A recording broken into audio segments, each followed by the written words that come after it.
Fadl Talib. Imam Ahmad in his Musnad, what does he mean when an isnad is strong versus when it's sahih? Question says Imam Ahmad in his Musnad, what does it mean when it says that isnad is strong versus an isnad being sahih? I don't know if Imam Ahmad rahimahullah ta'ala specifically making rulings on the hadiths in his book. Imam Ahmad was asked all of the time about hadiths. Are they sahih or not? Whether those were hadiths that he collected or not. But him himself commenting on his own book is a different story.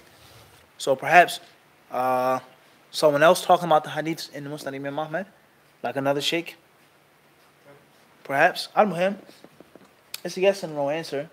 Sometimes scholars of hadith, they use synonymous terms to mean one thing. So for example, we say isnaduhu qawi. Its isnad is strong. Isnaduhu jayyid. Its isnad is good.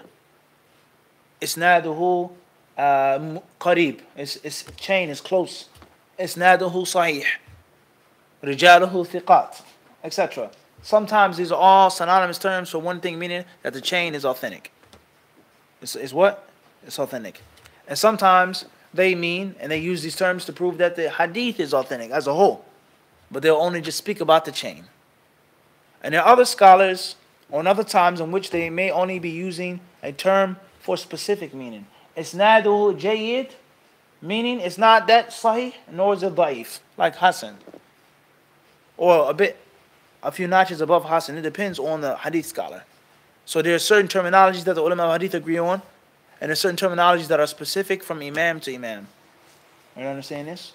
So the word Hasan could have a meaning to Imam al-Bukhari or Tirmidhi, and it may not be the same meaning according to al-Iraqi or Dhahbi. You understand this? So a very important aspect of studying hadith in Arabic and also in English is for you to have a good understanding of history and the timeline. You have to know what generation Iraqi was in, what generation Ibn Hajar was in, what generation Nawawi was in, generation Shaykh Albani was in. وهكذا. You understand this? So sometimes it means the same and sometimes it what? It doesn't. You understand this? But the general concept that the Musnad Imam Ahmad is generally authentic, meaning it's an accepted book. It's a what? Accepted book as a whole. As a what? As a whole. And one of the most important books of hadith and one of the most important books of Islam as a what? As a whole. And not every specific individual hadith being authentic. And Allah Azza wa Jalla knows best. That's in brief. Clear? Tariq. If someone were to marry a woman of the book, does she have to come to the masjid with you? Question says, if someone were marrying a woman of the book, does she have to come to the masjid with you? No, she does not. Rather, if you married a woman of the real book, the Quran, yani, even though those books were real at one point in time too. The gospel, these things were real. But you know what I mean now, the current day book that's distorted and warped and messed up. But we're talking about Islam. If you married a Muslim woman, she doesn't have to come to the masjid with you. A Muslim woman does not have to come to the masjid. If she comes to the masjid, it's optional. It's what? Optional. However, it's very healthy from time to time to take your wife out to the masjid. Go to a lecture with your wife. Go to a class with your wife. And at least, if not, then do the class with your wife at home or wherever you go. And this goes to show you that if you get married, not only do you have to be physically capable, not only do you have to have financial capability, that's relative from person to person. The money you have may not be the money that I have to scrape up. You see what I'm saying to you? But you have to be Islamically capable as well. You have to have some knowledge to teach your wife. To what? To teach your wife and educate her. You don't have to be a scholar. You don't have to be no big wig, Ibn Taymiyyah, but basic information in which you can what? Educate your wife to make her a better Muslimah. And inshallah ta'ala, the mother of your children. And someone to remind you when you need to be reminded. And obviously, there's nothing wrong with a man learning from his wife. A brother may marry a sister who's much, much more knowledgeable than him, alhamdulillah. But oftentimes, that's difficult for brothers that have what? Big egos. It's hard. And that's because when a woman has more knowledge than the man can't boss her around and push her around. He can't tell her what he wants to tell her, what Islam is and what it isn't. He may quote a hadith and say that hadith is da'if. That a woman has to prostrate to her husband. If there was anyone that would prostrate to someone other than Allah, it would be the woman to her husband. She may say the hadith is what? Weak. And give the explanation why it's weak. Now he's what? He's stuck. You can't go outside. You can't wear brown gloves. It's haram. The gloves have to be black. She says, what? Where's the dalil? Where's the proof? She may quote a hadith. The companions wear this color and they wear that color. And chop him and what? Slice him up. An average man can't what? He can't bear that. He can't what? He can't bear that. And obviously the man is supposed to be the imam, the leader, etc. So, yani, the psychology of marriage and ego, yani, Allah musta'an. And there are many brothers, unfortunately, as we said before, they utilize the religion to their base whims and desires. And they monopolize the deen. And they only quote Bukhari and Muslim and Ibn Uthaymeen and Bin Baz when it what? Suits their desires. But when it comes to her rights, what he's supposed to do, what he's not allowed to do, what he can't watch, where he can't go, there's no Ibn Taymiyyah, Ibn Baz, Uthaymeen, Bukhari, Abu Dawud. There's none of that. Everyone understand this? Or people, they twist and warp the religion to dominate and make a woman like a cow, a heifer. And what she has a noose or a leash on her neck with a bell.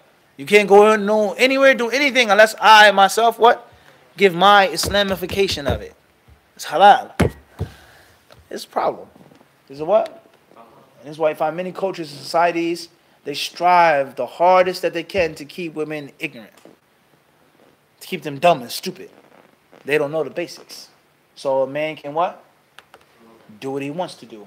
And as we've said before, and we'll say again, the oppression of men and the women, they have their oppression too. We're not roasting the sisters right now.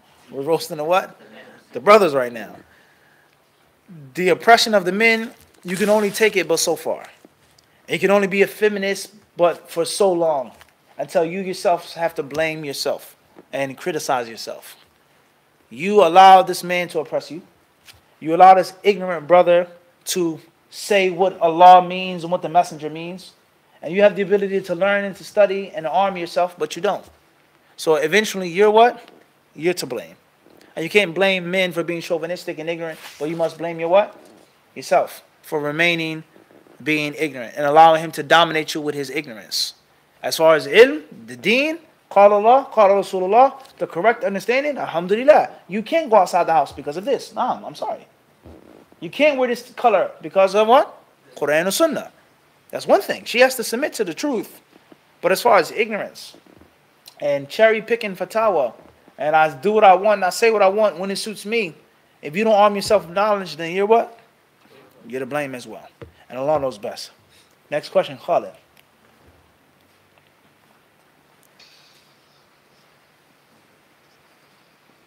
Initials AC from London, UK. Assalamu alaikum. Should one devote himself to seeking knowledge, even if he lacks intelligence or isn't the sharpest? Question comes from the UK. Should someone devote him or herself to seeking knowledge, even if they aren't the sharpest tool in the shed? All right, you're not the sharpest knife in the drawer, the cutlery, right? I would say yes. Seeking knowledge is not all based off of intelligence or what people consider today to be IQ, standards for who is and who isn't smart. All right, you might find a mechanic who's just as smart as a brain surgeon. Just as smart, if not smarter, but in a different way.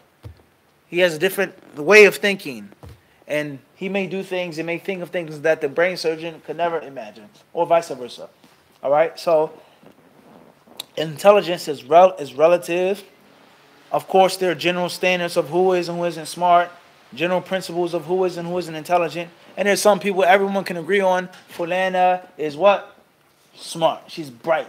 She's intelligent. She's witty, etc. All right? At the end of the day,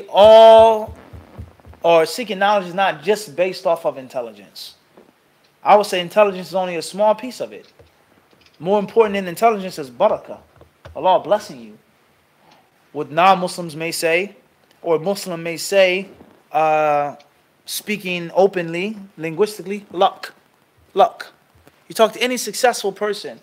They say, how did you win? How did you become so successful? What did you do? What did you sacrifice? They say, I was what? Lucky. I was lucky. You have to save this money. You have to work hard. You have to do this. And they say you'll need plenty of luck.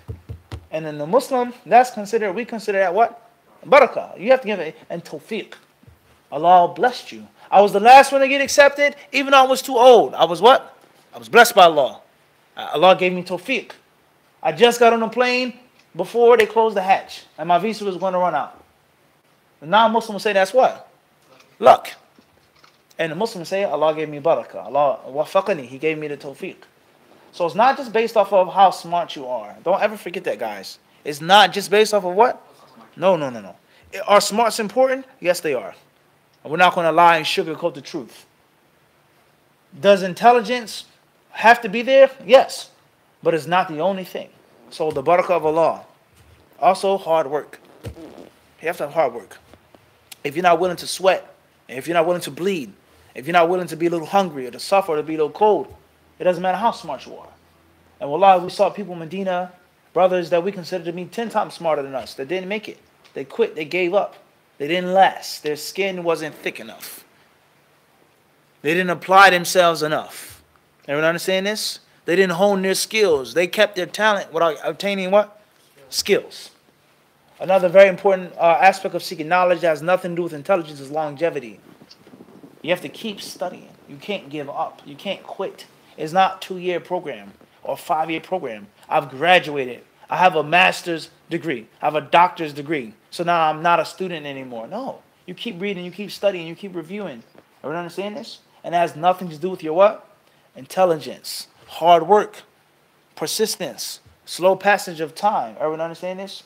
Connecting yourself with Allah subhanahu wa ta'ala. And Allah could give you something because of your hard work and your sincerity that He doesn't give to someone because of their intelligence. And the more intelligent a person is, the more arrogant they are. And they become conceited and stuck up and think that they know everything. So you have to be mindful of all of this. So don't stop studying. And if you feel like you're not the smartest person, that's fine. I'm not the smartest person. Well, alhamdulillah, I know that as a fact. And it doesn't stop me from studying. And Allah knows best.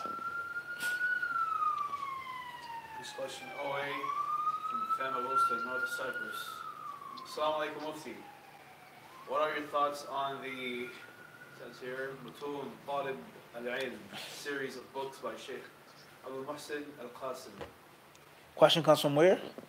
Famagusta, North Cyprus. From Famagusta, North Cyprus. What are your thoughts or your suggestions regarding the set of books by Sheikh Abdul Muhsin Qasim from the Imams of the Haram with regards to studying, etc.? I think the books are great.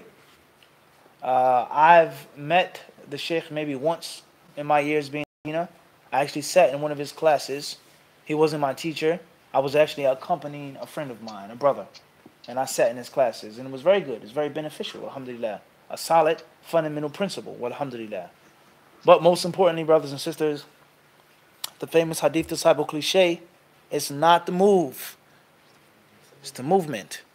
So it's not about the series of books that you have or the sheikh that you have, but it's about your hard work, your barakah, your intelligence, your longevity.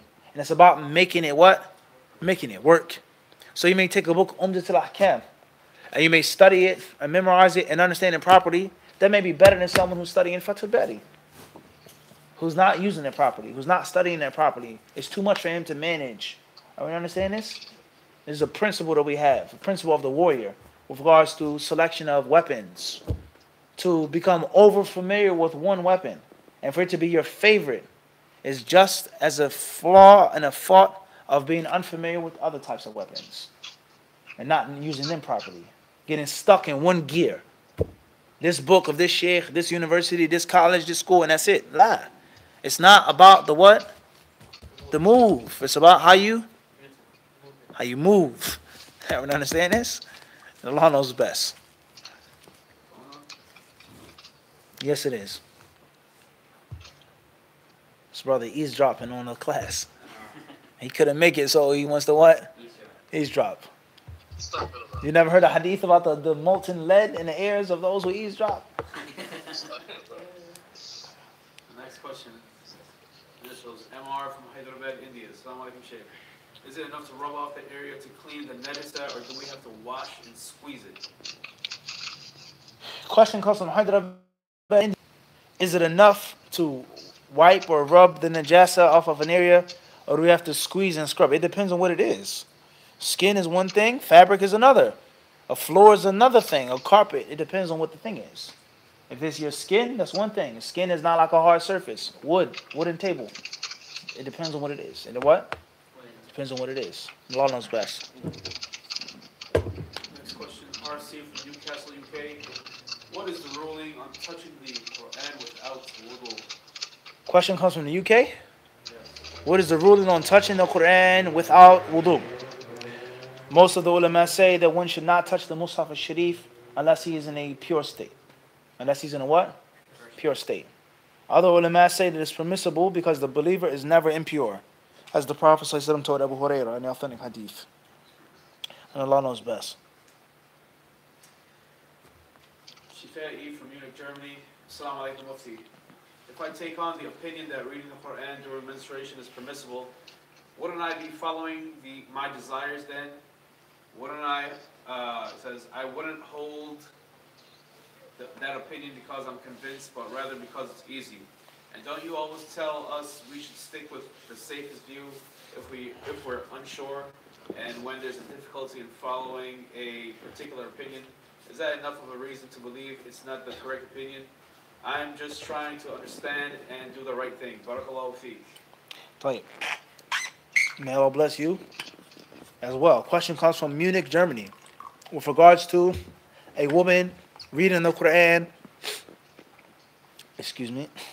or touching the Quran, quote unquote, while menstruating.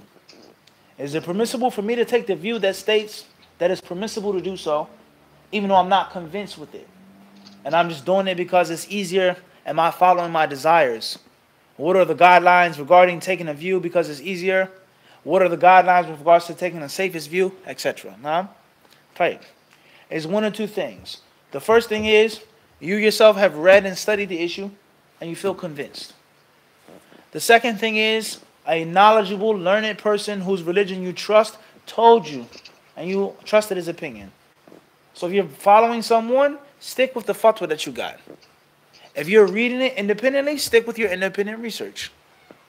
But to just switch gears and then shift over just because it's easier for you and you don't have your own research or the correct answer, no, don't do that. Don't do that at all.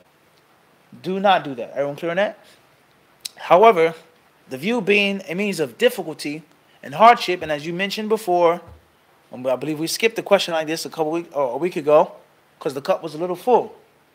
About, does it prove that it's a weak opinion because it's hard? So maybe that's a need for you to reconsider the actual issue. Maybe you should what? Reconsider the issue. And obviously, when a view is very difficult to be implemented or practiced, it could possibly prove that the view is weak. Or if not weak, too rigid. Everyone understand this? Next point is, just because the view follows your desires and what you want doesn't mean that it's a bad view. Sometimes you could want something, and that's what the dalil proves. You say, alhamdulillah. It's permissible for me to get married to the sister, and then I wanted to get married to the sister. Alhamdulillah, it's not wrong with that. The problem is you following something that you know doesn't make sense. You following something that you don't feel comfortable with when you go to sleep at night. You follow something you have guilt. You're looking over your shoulder, and you don't want to stand in front of Allah with on the day of judgment. And you follow it because it suits your desires. That's bad. Everyone clear on this or not? As far as following the safest view, then it is a general principle for someone who isn't a researcher. As far as someone who is a researcher, then we say that you should follow that which is strongest, even if it is against the majority. Follow that which is strongest, even if it's unconventional or unorthodox, or the people haven't heard about it or they're not practicing it.